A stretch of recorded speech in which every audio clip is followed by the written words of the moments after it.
दोस्तों आज के वीडियो के अंदर संविधान को पूरा निचोड़ कर रख देंगे, जो आप लोगों के लिए इतना ज़्यादा इम्पोर्टेंट है कि आप लोगों को सिलेक्शन तक पहुंचा सकता है। तो नमस्कार, जय हिंद दोस्तों, स्वागत है आप सभी का यशस्वी योद्धा के बेहतरीन ऑनलाइन प्लेटफॉर्म पर। दोस्तों अगर आप लोग भी कर रहे हैं तैयारी तो पूरे वीडियो को स्किप मत करिएगा, क्योंकि इसमें 50 ऐसे प्रश्न हैं जो सिलेक्टेड हैं और आप लोगों के लिए रामबाण है। तो चलिए दोस्तों वीडियो को शुरू करते हैं। पहला प्रश्न ये रहा आपके सामने कि किस भाग को संविधान की आत्मा कहा जाता है। तो दोस्तों याद रखिएगा, इसका करेक्ट आंसर हो जाएगा ऑप्शन नंबर दूसरा वाला, प्रस्तावना को कहा जाता है। प्रस्तावना को क्या कहा जाता है भैया? क्या कहा जाता है? संविधान की आत्मा कहा जाता है, याद रखिएगा। तो आपका रहा अगला प्रश्न, दूसरा नंबर का प्रश्न कह रहा है कि भारतीय संविधान के अनुसार देश का प्रथम नागरिक कौन होता है। तो दोस्तों याद रखिएगा, हम बिल्कुल बेसिक लेवल से चलेंगे, बिल्कुल बेसिक लेवल से चलेंगे। तो भारतीय संविधान के अनुसार जो देश का प्रथम नागरिक होता है उसका नाम होता है दोस्तों राष्ट्रपति होता है, राष्ट्रपति होता है। इसका करेक्ट आंसर हो जाएगा ऑप्शन नंबर ए वाला। याद रखिएगा दोस्तों, भारतीय संविधान में के अनुसार दोस्तों देश का प्रथम नागरिक राष्ट्रपति होता है। कुछ लोग तो प्रधानमंत्री ही समझते हैं, परंतु दोस्तों आप लोग ऐसा मत समझा करिए, ठीक है। ये रहा आपका दोस्तों आपका अगला प्रश्न, 3 नंबर का प्रश्न कह रहा है कि संपत्ति के अधिकार से संबंधित संशोधन। देखिए जो संपत्ति का अधिकार है इससे संबंधित संशोधन कब हुआ था दोस्तों? तो आपको बता दूं, 44वां संविधान संशोधन हुआ था संपत्ति के अधिकार को लेकर। इसका मतलब इसका करेक्ट आंसर हो जाएगा ऑप्शन नंबर ए वाला। तो आज से याद रखिएगा, जो संपत्ति के अधिकार से संबंधित संशोधन है वो 44वां संविधान संशोधन है।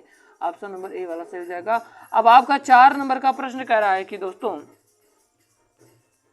अब आपका दोस्तों अगला प्रश्न ये रहा, 4 नंबर का प्रश्न कह रहा है कि भारतीय संविधान निम्नलिखित में से कौन सी नागरिकता प्रदान करती है।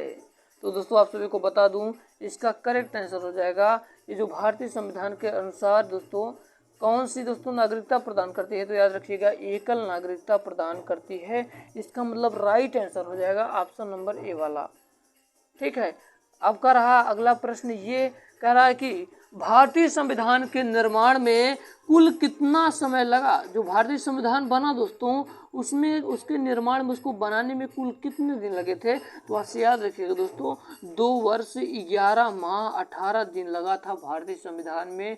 कोई पूछे आपसे तो उसका जवाब दे दीजिएगा। इसका राइट आंसर हो जाएगा ऑप्शन नंबर सी वाला। तो चलिए दोस्तों अब हम लोग चलते हैं अपने अगले प्रश्न की ओर। सभी प्रश्न यकीन मानिए दोस्तों, विश्वास रखिए, सभी प्रश्न आप लोगों के लिए बहुत ही ज़्यादा महत्वपूर्ण है। अब आपका अगला प्रश्न है कि भारतीय संविधान की प्रस्तावना में देश का कौन सा नाम उल्लेखित है।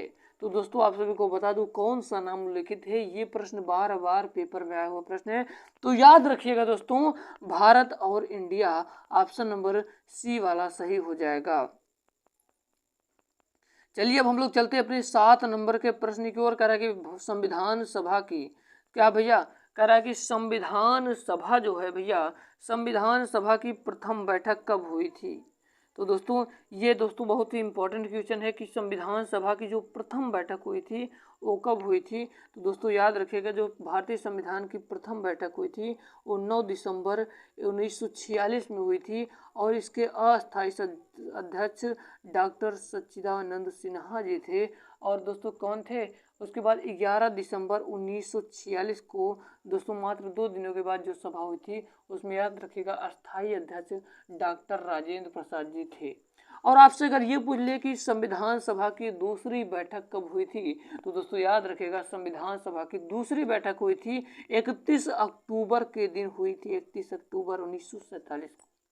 और दोस्तों आपको बता दूं कि कुल कितनी महिलाएं गई थी। तो याद रखिएगा 15 कुल महिलाएं गई थी, उसमें एक मुस्लिम महिला थी मात्र, ठीक है, मात्र उसमें एक महिला मुस्लिम जो थी, ठीक है। ये आप लोगों को एक एक पॉइंट याद रखना होगा। और पूछ ले कि कुल कितने व्यक्ति थे, तो 389 व्यक्ति थे।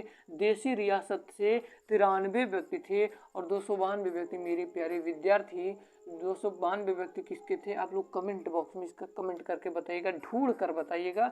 मैं इसलिए आप लोगों के लिए छोड़ दे रहा हूं क्योंकि आप लोग जाकर कुछ न कुछ सर्च करके जरूर बताइएगा, और आपको यहाँ पर एक एक पॉइंट क्लियर कर दिया जाएगा। अब आपका रहा 8 नंबर का प्रश्न कि भारत का मूल संविधान कहाँ से प्रकाशित हुआ था, तो दोस्तों याद रखिएगा इसका राइट आंसर हो जाएगा ऑप्शन नंबर डी वाला, देहरादून से प्रकाशित हुआ था। ऑप्शन नंबर डी वाला सही हो जाएगा।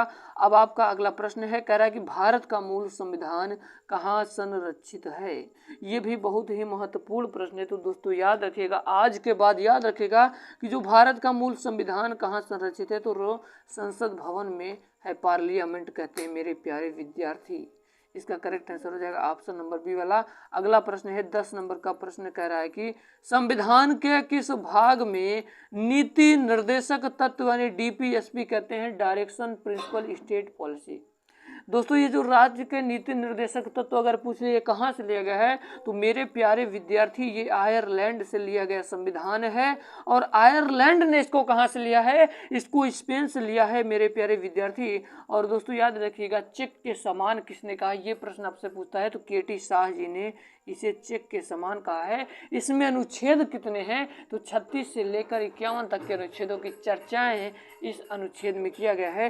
प्रश्न पहले देखिए, कह रहा है कि संविधान के किस भाग में नीति निर्देशक तत्वों का उल्लेख किया गया है, तो याद रखिएगा विद्यार्थियों, कौन सा भैया, चतुर्थ भाग में नीति निर्देशक तत्व का। और तृतीय भाग में भैया, तृतीय भाग में मूल अधिकार को बात की गई। मूल अधिकार को नरसंगिक या मैग्ना कार्टा भी कहा जाता है, हम आगे डिटेल में आपको बताएंगे दोस्तों। चलिए हम लोग चलते हैं अब अपने अगले प्रश्न की ओर। अब आपका रहा अगला प्रश्न, अब आपका विद्यार्थियों अगला प्रश्न ये है कि संविधान के किस भाग में संविधान संशोधन की प्रक्रिया का उल्लेख है, तो मेरे प्यारे विद्यार्थियों याद रखिएगा मेरे प्यारे लाल, इसका करेक्ट आंसर हो जाएगा भाग 20, ऑप्शन नंबर सी वाला सही हो जाएगा। उम्मीद करता हूँ एक प्रश्न आप सभी के दिमाग में सीधा कनेक्ट हो रहा होगा ना। अगर कनेक्ट हो रहा तो वीडियो को लाइक कर दीजिएगा और तुम्हारे उन भाई बहन तक शेयर कर दीजिएगा जिनके पास कोचिंग जाने तक का फीस नहीं है। तो चलिए दोस्तों हम लोग चलते हैं अपने अगले प्रश्न की ओर। कह रहा है कि 74वें संविधान संशोधन अधिनियम द्वारा भारतीय संविधान में कौन सी अनुसूची जोड़ी गई, तो मेरे प्यारे विद्यार्थियों याद रखिएगा इसका करेक्ट आंसर हो जाएगा 12वीं, ऑप्शन नंबर डी वाला सही हो जाएगा। दोस्तों अगला प्रश्न है कि 500 से अधिक रजवाड़ों यानी देसी रियासत के भारत में विलय के लिए कौन उत्तरदायी था, तो दोस्तों याद रखिएगा कौन उत्तरदायी था, ये बहुत ही महत्वपूर्ण प्रश्न है। तो याद रखिएगा दोस्तों, सरदार वल्लभ भाई पटेल उत्तरदायी थे। 500 से अधिक रजवाड़ों में के भारत के विलय के लिए कौन उत्तरदायी था, तो सरदार वल्लभ भाई पटेल जी थे। अब आपका 14 नंबर का प्रश्न ये रहा, कह रहा है कि नए राज्य के गठन अथवा सीमा में परिवर्तन करने का अधिकार किसको है, तो मेरे प्यारे विद्यार्थियों याद रखिएगा इसका राइट आंसर हो जाएगा ऑप्शन नंबर डी वाला, संसद को। जैसा कि मैंने आपको बताया था कि नए राज्य के गठन और जो सीमा में परिवर्तन करने का जो अधिकार है ये संसद को है। हम लोग चलते हैं अपने 15 नंबर के प्रश्न की ओर, धीरे धीरे 15 नंबर के प्रश्न की ओर बढ़ते हुए। कह रहा है कि भारत में संविधान को कब अपनाया गया, तो याद रखिएगा मेरे लाल कि भारत में जो संविधान को कब अपनाया गया दोस्तों, तो याद रखिएगा भारत में संविधान को 26 नवंबर 1949 के दिन अपनाया गया। और मेरे प्यारे विद्यार्थी अगर पूछ लागू किया गया तो लागू कब किया गया था, तो लागू किया गया था 26 जनवरी 1950 को। ठीक है दोस्तों, अब आपका अगला प्रश्न ये रहा है, अब आपका अगला प्रश्न ये है कि देशीकरण द्वारा नागरिकता प्राप्ति का एक तरीका कौन है। याद रखिएगा जो नागरिकता प्राप्त करने कितने प्रकार से, तो 5 प्रकार से होता है भैया। कौन सा, 5 प्रकार से, तो देशीकरण भी उसके अंतर्गत आता है। देशीकरण के द्वारा नागरिकता प्राप्त करने का एक तरीका क्या है, तो दोस्तों आपको बता दूं इसका करेक्ट आंसर हो जाएगा ऑप्शन नंबर सी, विदेशी पुरुष से विवाह करने पर दोस्तों। ठीक है, अब चलिए दोस्तों हम लोग चलते हैं अपने अगले प्रश्न की ओर। 17 नंबर का प्रश्न है कि मौलिक अधिकारों के निलंबन का आदेश कौन दे सकता है, तो याद रखिएगा विद्यार्थियों मौलिक अधिकारों के निलंबन का जो आदेश है मेरे प्यारे विद्यार्थी, इसको राष्ट्रपति देता है। ऑप्शन नंबर डी वाला सही हो जाएगा। अब आपका 18 नंबर का प्रश्न, एक भी प्रश्न मजाक में मत लीजिएगा, आप लोगों से रिक्वेस्ट करता हूँ कि एक भी प्रश्न मजाक में नहीं लेना आप लोगों को। भारतीय संविधान के किस अनुच्छेदों में नागरिकता संबंधी प्रावधान किए गए हैं, तो दोस्तों याद रखिएगा इसका राइट आंसर हो जाएगा ऑप्शन नंबर बी वाला, 5 से लेकर 11 तक क्या भैया 5 से लेकर 11 तक नागरिकता में बात की गई है। और आप सभी को बता दूं कि दोस्तों जो नागरिकता है ये कहाँ से, ये ब्रिटेन से लिया गया है, ये ब्रिटेन से लिया गया है। और 11 के बाद क्या आता है, 12 से लेकर 35 तक मूल अधिकार में है अनुच्छेद। अब आपका अगला प्रश्न है 29 नंबर का प्रश्न का 19 नंबर का कि भारतीय संविधान द्वारा भारतीय नागरिकों को कुल कितने मौलिक अधिकार प्रदान किए गए थे। तो दोस्तों याद रखिएगा, इसका करेक्ट आंसर हो जाएगा ऑप्शन नंबर बी वाला। याद रखिएगा, सवाल के अनुसार आपको आंसर देना होगा। क्या भैया, आपको सवाल के अनुसार आपको आंसर देना होगा, ना कि आपको तुक्का लगाना है और ना ही बिना आपको डिटेल में समझ के ही टिक लगाना है। याद रखिए, भारतीय संविधान द्वारा भारतीय नागरिकों को कुल कितने मौलिक अधिकार प्रदान किए गए थे। पॉइंट को याद रखिएगा, 7, परंतु वर्तमान में कितने हैं, 6। संपत्ति के अधिकार को दोस्तों अब इसको हटा दिया है मूल अधिकार में से, अभी एक कानूनी अधिकार बन चुका है। अब आपका 20 नंबर का प्रश्न कह रहा है कि भारतीय नागरिकों के मौलिक अधिकारों का वर्णन है। तो दोस्तों याद रखिएगा, भारतीय नागरिकों के मौलिक अधिकारों का वर्णन दोस्तों इसका करेक्ट आंसर हो जाएगा ऑप्शन नंबर ए वाला, संविधान के अनुच्छेद 12 से 35 तक। अब आपका अगला प्रश्न कह रहा है कि संविधान का वह कौन सा भाग है जो संविधान के निर्माताओं के मस्तिष्क और उद्देश्यों को प्रतिबंधित करता है। तो मेरे प्यारे विद्यार्थी याद रखिएगा, इसका करेक्ट आंसर हो जाएगा ऑप्शन नंबर सी वाला, राज्य नीति निर्देशक तत्व यानी DPSP। 20 नंबर के प्रश्न को मैंने बता दिया है दोस्तों। अब आपका 22 नंबर का प्रश्न कह रहा है कि राज्य के नीति निर्देशक तत्वों को याद रखिएगा भाग 4 में है, अनुच्छेद कितने से कितने तक, 36 से लेकर 51 तक इसमें बात किया गया है। ये सब पॉइंट आप लोग याद रखिएगा। उल्लेख भारतीय संविधान के किस भाग से है, तो भाग 4 में है, ऑप्शन नंबर सी वाला सही हो जाएगा।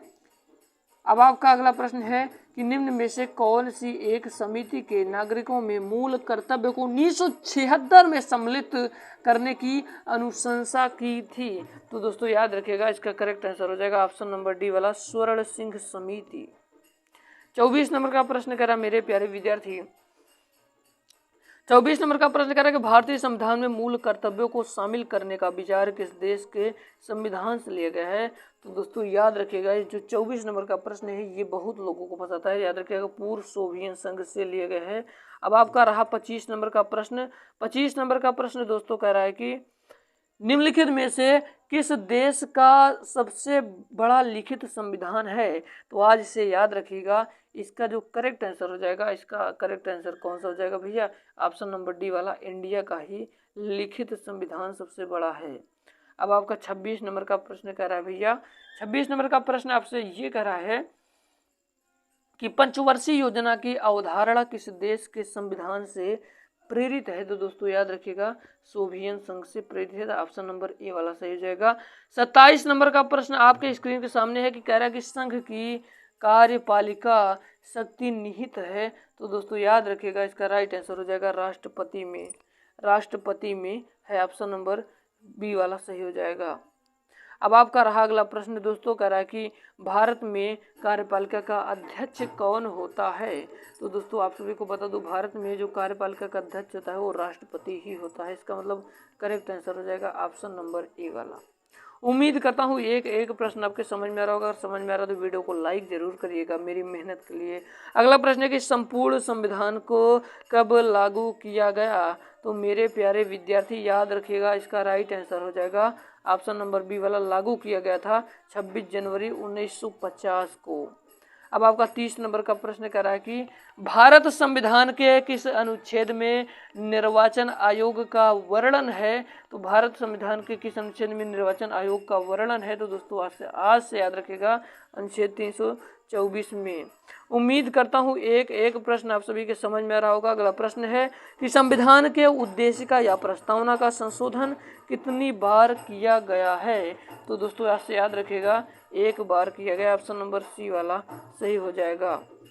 उम्मीद करता हूँ 30 नंबर तक के प्रश्न समझ में आया होगा। अब 32 नंबर का प्रश्न कह रहा है कि राज्यसभा में के सभापति की अनुपस्थिति में राज्यसभा का कार्य संचालन कौन करता है। तो मेरे प्यारे विद्यार्थियों याद रखिएगा, संचालन कौन करता है। तो आज से याद रखिएगा, संचालन जो करते हैं उनका नाम है उप सभापति, ऑप्शन नंबर सी वाला सही हो जाएगा। अब आपका रहा अगला प्रश्न कह रहा है कि निम्न में से कौन सा मौलिक अधिकार नहीं है? इनमें से कौन सा मौलिक अधिकार नहीं? तो संपत्ति का अधिकार मौलिक अधिकार से हटा दिया गया है। संपत्ति का अधिकार दोस्तों याद रखिएगा अब कानूनी अधिकार बन चुका है। 34 नंबर का प्रश्न कह रहा है कि विधान संशोधन की प्रक्रिया का वर्णन किस अनुच्छेद में किया गया है? तो दोस्तों याद रखिएगा इसका राइट आंसर हो जाएगा ऑप्शन नंबर बी वाला अनुच्छेद 368। ये कहाँ का संविधान से कहाँ से लिया? दक्षिण अफ्रीका से। अब आपका अगला 35 नंबर का प्रश्न कह रहा है कि भारतीय संविधान लागू करते समय कितने अनुच्छेद, कितने भाग और कितनी अनुसूचियां थे? याद रखिएगा 8 अनुसूचियां थी, 22 भाग थे, 395 अनुच्छेद थे। और दोस्तों वर्तमान की बात करें तो 12 अनुसूचियां, 25 भाग, 448 अनुच्छेद हैं। 36 नंबर का प्रश्न कह रहा है कि जब संविधान लागू हुआ तब उसमें कितनी अनुसूचियां थी? तो याद रखिएगा जब संविधान लागू हुआ था दोस्तों कुल कितनी अनुसूचियां थी? तो उसमें कुल 8 अनुसूचियां उस समय थी। प्रेजेंट में 12 प्रेजेंट में है। परंतु दोस्तों आप सभी को पता होना चाहिए दोस्तों कि एक एक प्रश्नों को आपको समझकर चलना होगा। कह रहा कि मताधिकार की आयु 21 वर्ष से घटाकर 18 वर्ष के संशोधन में कर दी गई। तो दोस्तों याद रखिएगा 61वें संविधान संशोधन में 21 वर्ष से हटाकर 18 वर्ष कर दी गई है। अब 18 साल के लोग भी इसलिए दोस्तों क्या वोटिंग कर लेते हैं इसी की वजह से। अब आपका 38 नंबर का प्रश्न है कि नीति निर्देशक तत्व का महत्व किसके लिए है? तो दोस्तों याद रखिएगा नीति निर्देशक तत्व है जो है ये राज्य के लिए है।